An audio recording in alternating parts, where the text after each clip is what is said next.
আজকে শেয়ার করব তোমাদের সঙ্গে চিকেন চাপ রেসিপিটা, যেটা আমার বাবা বানিয়েছে। তো বাবার কাছ থেকেই শুনে নেব বাবা রেসিপিটা কিভাবে বানিয়েছে। কি কি দিয়ে ম্যারিনেট করেছো?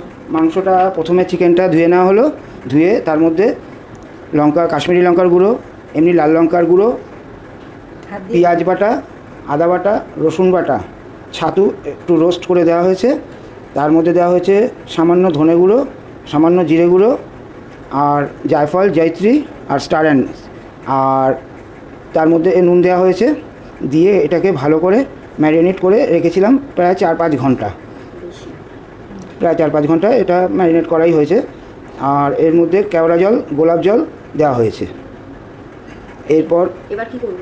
এবার এটাকে প্রথমে চিকেনটাকে একটু তেলে ফ্রাই করে নেব, নিয়ে তারপরে ম্যারিনেটের যে গ্রেভিটা ওইটা তারপরে ওই গরম তেলে দিয়ে ওটাকে ফোটানো হবে। সাদা তেল একটু পাঁচ করলাম, কারণ সর্ষের তেলটা দিলে চাপের কালারটা একটু ভালো হয়, ওই জন্য একটু সর্ষের তেলও দিয়ে দিলাম মিক্সড করে। এরপর তেলটা গরম হলে এর মধ্যে গোটা গরম মশলা দিয়ে দেবো, এলাচ, দারচিনি, লবঙ্গ আর সামরিচ। এইবার চিকেন চাপের মেন কোর্সে চলে গেলাম। এইবার চিকেন পিসগুলোকে প্রথমে একটু ফ্রাই করে নেওয়া হবে।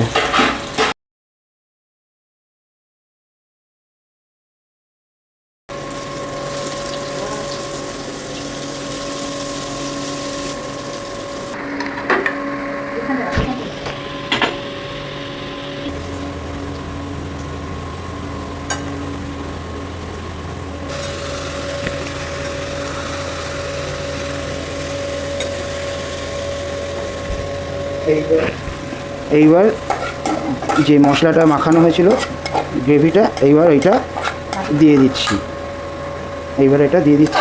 এর মধ্যে একটু সামান্য জল মিশিয়ে দেবো, এর মধ্যে একটু জল মিশিয়ে দেবো। জলটা কই? ধুয়ে জলটা দেবো। এবার বাটিটা ধুয়ে জলটা দিয়ে দিলাম। এইবার এইটা ফুটতে থাকবে, এবার বাকি রইলে এটা দিয়ে দেবো। এইবার নারকেল বাটা আর বাদাম বাটা আগে থেকে বেটে রেখেছিলাম মিক্সিতে, সেইটা এবার এর মধ্যে অ্যাড করে দেবো। ব্যাস, এইবার দিয়ে এটাকে বেশ কিছুক্ষণ সেদ্ধ হওয়া অবধি কষাতে হবে। যখন তেলটা ভেসে উঠবে তখন মোটামুটি চাপটা আমাদের রেডি হয়ে আসবে। এর মধ্যে এবার বাটিটা ধুয়েও এবার একটু জল দিয়ে দেবো। ব্যাস,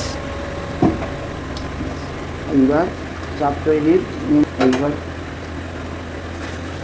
এইবার এটা কষাতে কষাতে যখন তেলটা ছেড়ে ভেসে উঠবে তখন বুঝে যাব চাপ আমাদের হয়ে এসছে।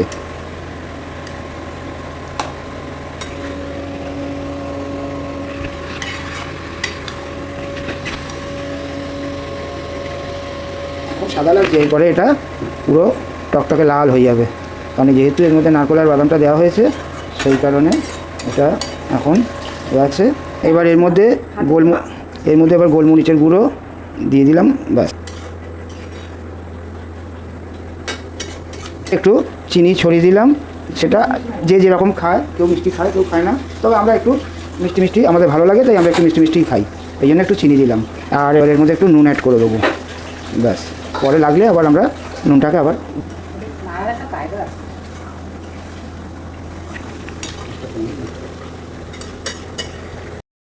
এবার দেবো মিঠা আতর, যেটা চাপের মেন জিনিস, যেটাতে চাপের গন্ধটা আসে। এইটা না দিলে চাপ অসম্পূর্ণই থেকে যাবে। 2 ফোঁটা দিয়ে দিলাম, আমরা বেশি দেবো না, বেশি দিলে একটু উগ্র গন্ধ হয়ে যায়, এই জন্য অল্প দিলাম, কারণ কেওড়া জল আর গোলাপ জল দেওয়া আছে আগেই। মিঠা আতরটা দিলাম জাস্ট একটু সেন্টটা আসার জন্য।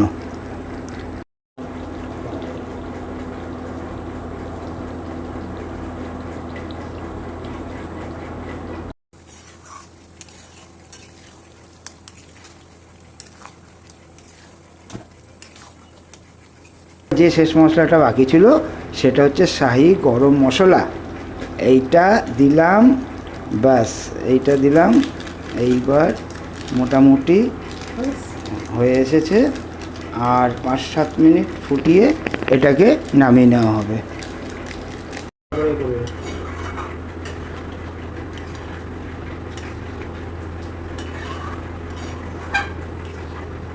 রেডি হয়ে গেল আমাদের গরম গরম চিকেন চাপ। রেসিপিটা কেমন লাগলো অবশ্যই কিন্তু তোমরা জানাবে, আর তোমরাও কিন্তু বাড়িতে এইভাবে ট্রাই করে আমাদের জানাবে যে কেমন লাগলো। তোমরা কে কে চাপ খেতে ভালোবাসো সেটাও কিন্তু জানাতে ভুলো না। আর চিকেন চাপ কিন্তু রুমাল রুটির সঙ্গে খেতে দারুণ লাগে, আর আমরা কিন্তু সেই দিন রুমাল রুটির সঙ্গেই খেয়েছি। আমাদের পেজটা ভালো লাগলে, রেসিপিগুলো ভালো লাগলে অবশ্যই কিন্তু লাইক, শেয়ার, কমেন্ট, সাবস্ক্রাইব করতে একদম ভুলো না। টাটা।